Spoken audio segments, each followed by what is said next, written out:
सोलापुर जिले में लंपी बीमारी ने तबाही मचाई है।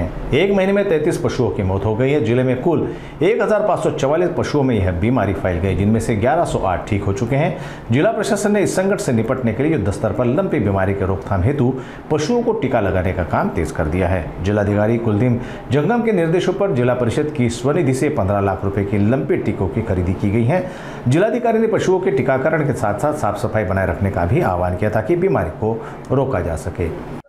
सोलापूर जिल्हाभरात आतापर्यंत जवळपास 1500 जनावरांच्या लंपीवर ह्याच्यावर झालं होतं। त्याच्यामध्ये जवळपास 1108 असं जनावर बरं झालेत आणि जवळपास 33 डेथ झालेत आणि 400 आता सध्या लंपीच्या आजारामध्ये आहे।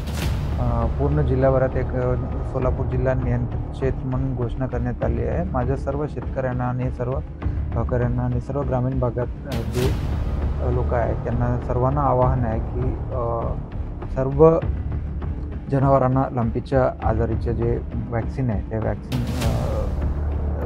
घेण्यात यावी आणि तसेही कुठल्याही बाजारमध्ये विक्री किंवा खरेदी करताना त्या सदरच्या जनावराच्या 28 दिवसाच्या पूर्वी वॅक्सिनेशन लसीकरण झालं की नाही ते थोडंसं तपासून घेण्यात यावी, जेणेकरून हे सगळं वेक्टर-बोर्न डिसीजेस असल्याकारणाने लंपीच्या आजारी आणखीन पसरू नये त्याच्यासाठी सर्वांनी काळजी घ्यावी। सर्व ग्रामीण भागाच्या सर्व लोकांना माझं आवाहन हेच राहणार की आपल्या आजूबाजूत आणि आपल्या घराजवळ स्वच्छता ठेवण्यात यावी, जेणेकरून हे वेक्टर-बोर्न डिसीज लंपी जे आजार आहे ते आणखीन जनावरांमध्ये पसरू नये त्याच्यासाठी आपण सर्वांनी काळजी घ्यावी।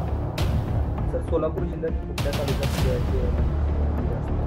सोलापूर जिल्ह्यात सर्वात पहिला माळशिरस तालुक्यामध्ये जास्त जनावरांवर लंपीचा आजार झाला होता। आता सध्या ते 10 ते 12 आठवडा झाला कारणाने आता डिक्लायनिंग स्टेजला आहे।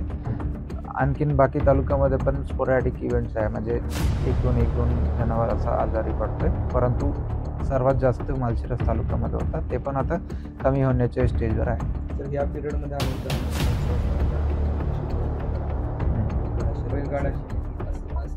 काय निर्बंध आहे?